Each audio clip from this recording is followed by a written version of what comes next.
Hi, welcome to A Gray Barn Rising.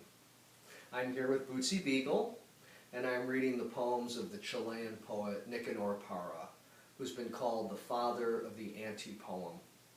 Nicanor Parra was born in 1914, and he recently turned 100. I'm thrilled that he's alive and still with us. He's such a significant poet. I mentioned his label as an anti-poet, and he really has been called the father of the anti-poem.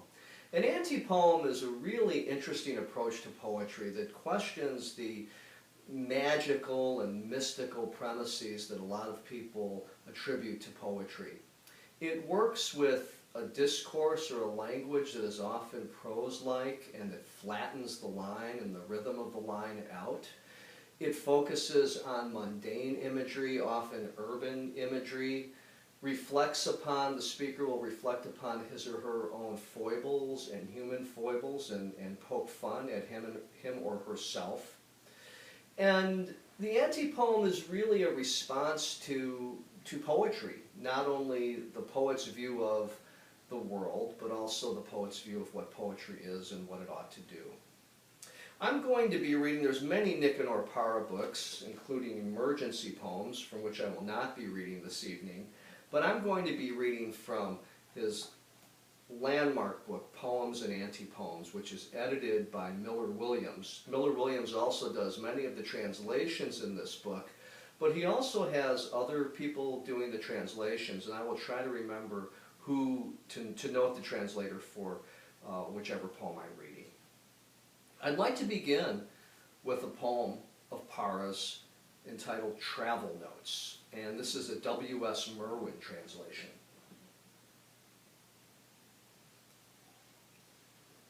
Travel Notes.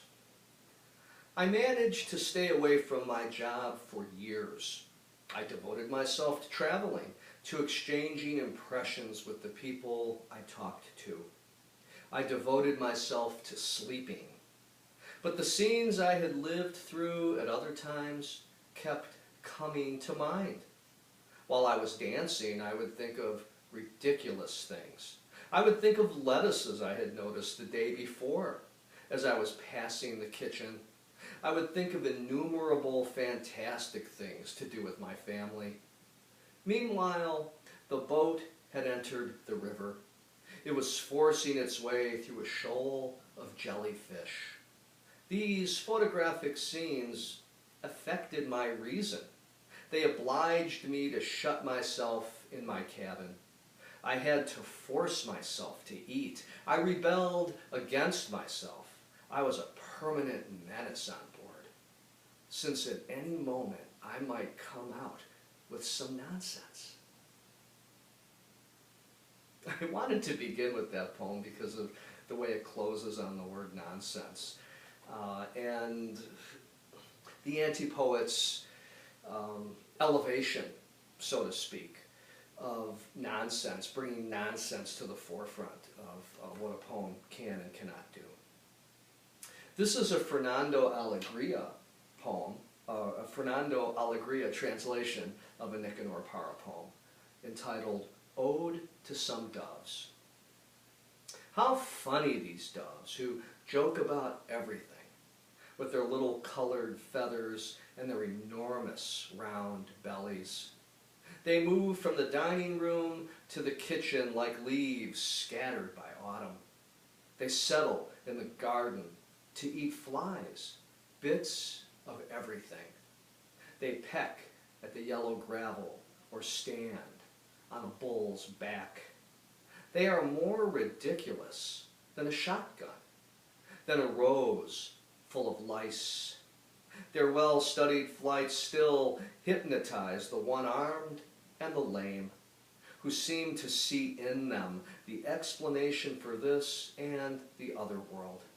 One shouldn't trust them, though, for they have the fox's sense of smell, the cool intelligence of a reptile, and the long experience of parrots.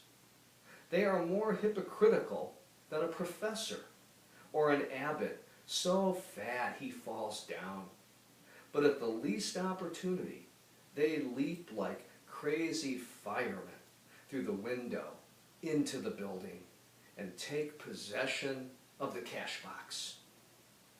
Let's see if we can ever really get together and stand firm like a hen defending her brood.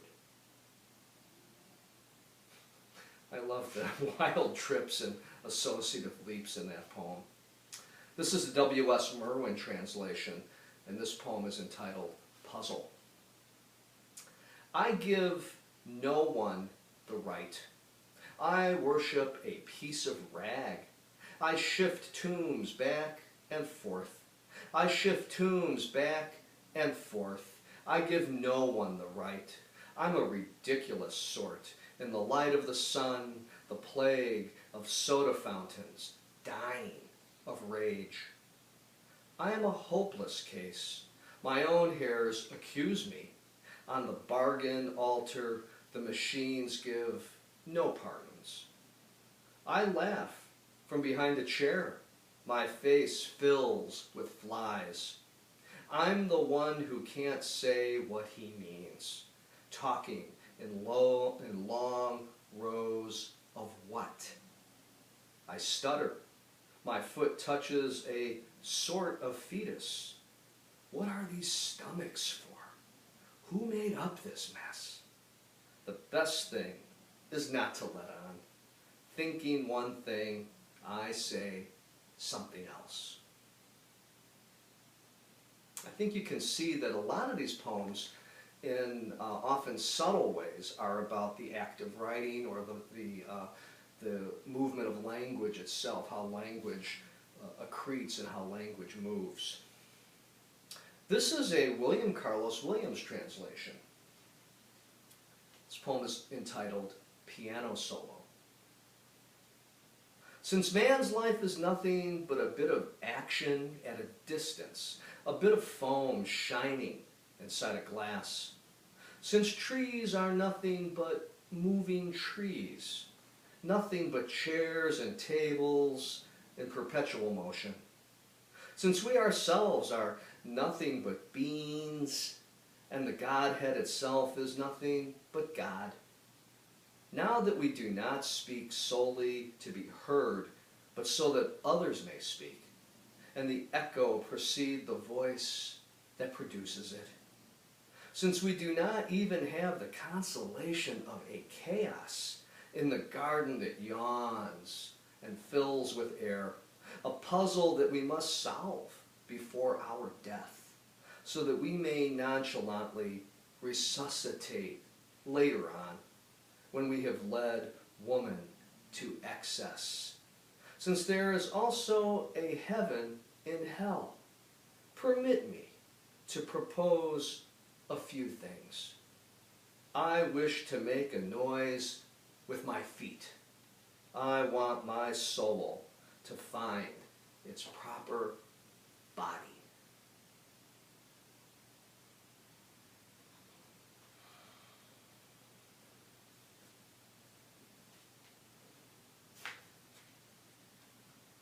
Here's a weird little poem. This is actually a Thomas Merton, the well-known monk, Thomas Merton translation. And this poem is entitled Mummies.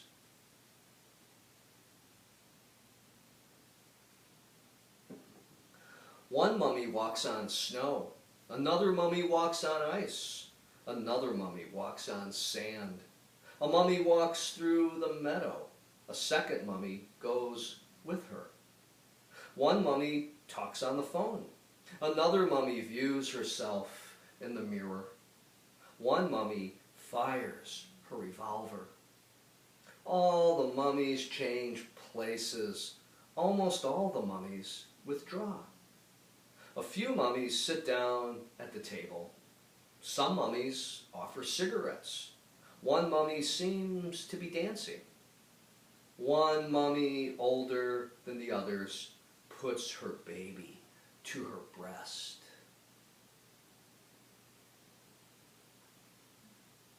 The poem really arrives at a rather unexpected place.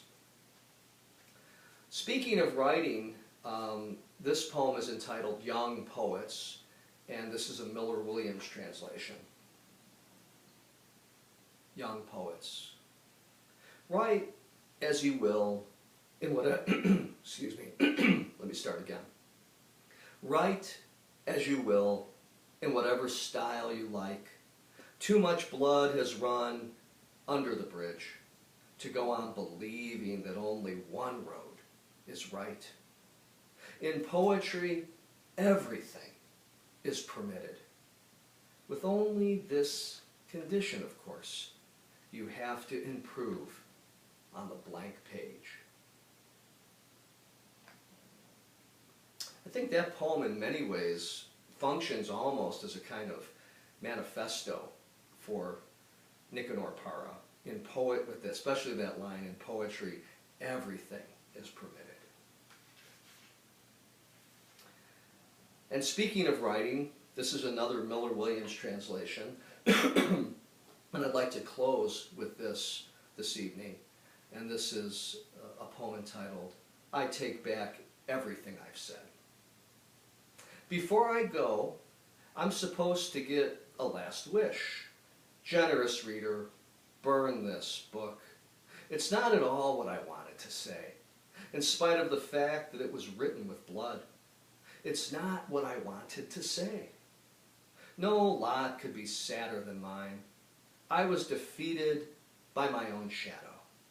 The words take vengeance against me. Forgive me, reader, good reader, if I cannot leave you with a faithful gesture. I leave you with a forced and sad smile. Maybe that's all I am. But listen to my last word. I take back everything I've said.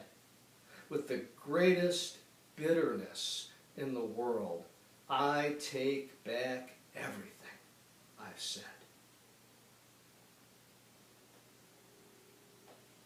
So that's a small sampling of the marvelous poems of the Chilean poet Nicanor Parra, who I said has recently celebrated his 100th birthday. I read from Poems and Anti-Poems. I hope you'll seek his work out. It's joyous, it's deep, and it's rich, and I think that it will be something that you'll continue to enjoy and gain a lot from year after year. Thanks so much for joining Bootsy and me for another episode of A Gray Barn.